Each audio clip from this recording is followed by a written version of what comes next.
I go all the time. But still, I always feel there's something missing. Oh, the seats are comfortable. And the acting is wonderful.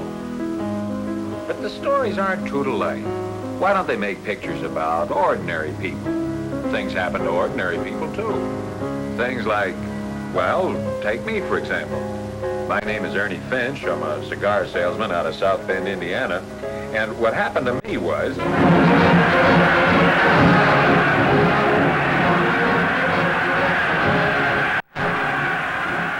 Well, as you all know, the war to end all wars wound up in the fall of 1918, and the armistice changed my whole life.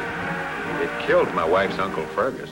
Uncle Fergus had a small sausage factory and a big war contract. And when the armistice came so suddenly, he also had a stroke. I guess he died of a broken heart because he only had 1 year to sell bologna to his country.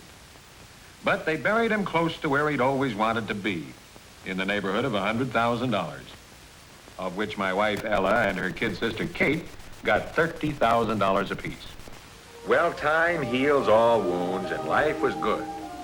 Everything they promised me about the post-war world had come true.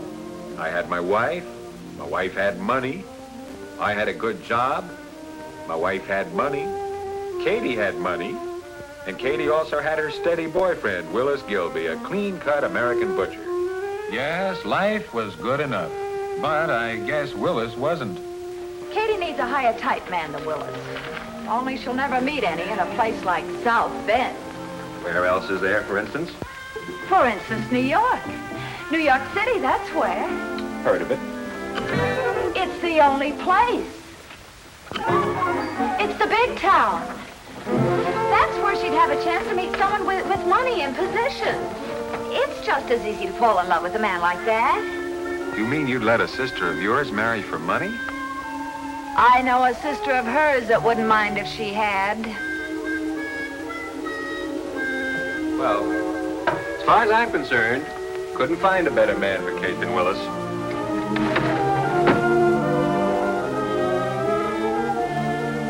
It isn't just Katie, it's us. What are we getting out of life? Here we are, the three of us, with $60,000 between us, and are we having a good time? Yes. You. Your idea of a good time is taking off your shoes. But I want to see life while I'm still young enough to enjoy it.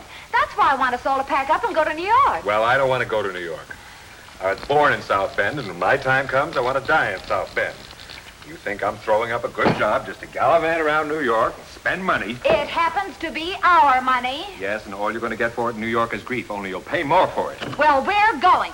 And if dying in South Bend is more important to you than showing me a little happiness, then Kitty and I'll keep in touch with you from time to time. But when they started buying clothes for the trip, I knew they were really going, with me or without me. And without me, Uncle's nest egg wouldn't last long enough to hatch. So what could I do? I said I'd go with them. But I didn't quit my job. I told my boss, A.J. Gluscoter, that Ella had a rare disease, and I wanted to take her east to a sanitarium. He was very sympathetic. Business is terrible, but a wife comes first. If you only knew how tough things were here while you were overseas. Decent, red-blooded he-men smoking cigarettes instead of cigars. Yes, cigarettes. That's what the war did. Something's got to be done about the sales department. I've been thinking very seriously of taking you off the road and putting you in charge of the home office, Arnie. With a raise, of course. You were? Yes. But a wife comes first. We'll discuss that when you get back. Sure. Sure, when I get back. So, you see, I gotta get back. And soon, too. Well, I know I'm only a butcher, but at least it's clean work. Well, the thing is, we can't take this lying down. Willis, customers. Yeah, right away, Gussie. Gee, and I had such wonderful plans, too. There at the end of the rainbow was my own little butcher shop. Well, listen. Sooner or later, those dames are going to get fed up with New York. And as soon as they do, I'm going to send for you. Now, when I send for you, you drop everything and get there. Because if you're around when the crash comes, I got a hunch that we'll all be coming home together. Well, you just send for me and I'll be there. That's 268, Ernie. 268? You robber.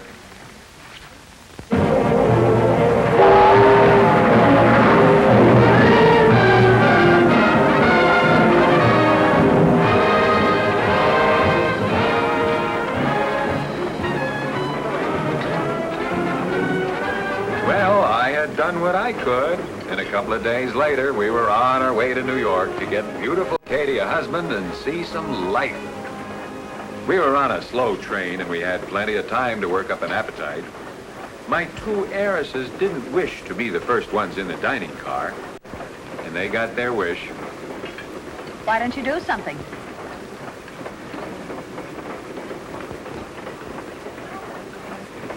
By 8 o'clock, my two charges were like wild animals.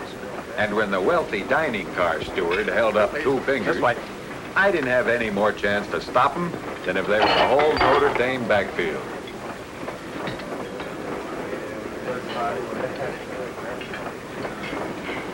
Thank you.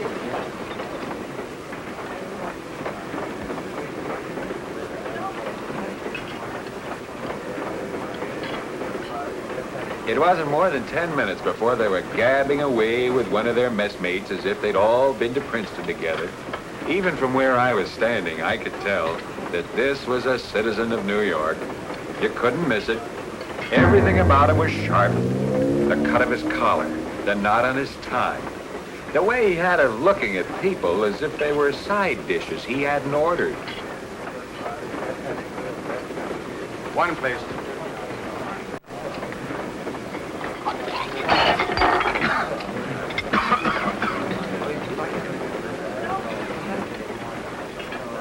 When the coach finally sent me in, the first team was so busy swapping lies, Ella never did remember to introduce me. As far as hotels are concerned, the Baldwin is the only place for you to stay. It's right in the center of things. You know, the Great White Way.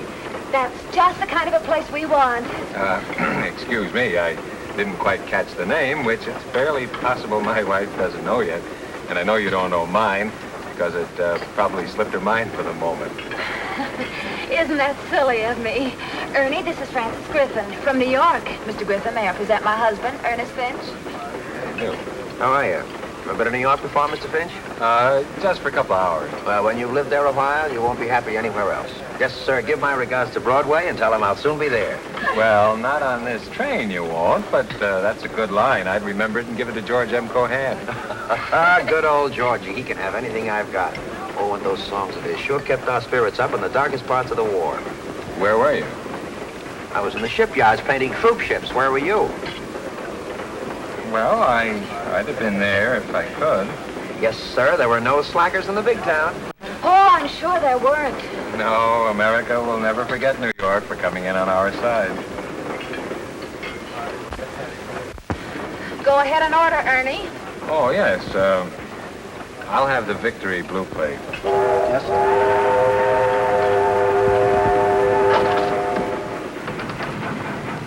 You and your wisecracks.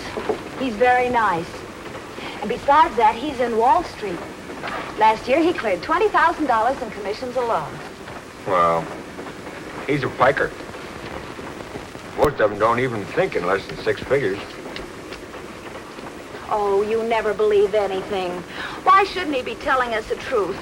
Didn't he buy us our supper? True. Of course, I've been buying you breakfast, dinner, and supper for over 5 years, but that doesn't prove I'm knocking out any 20,000 per. You should have seen the way he looked at Katie in the diner. He looked as if he wanted to eat her up. Everybody gets desperate in the diner these days. You know,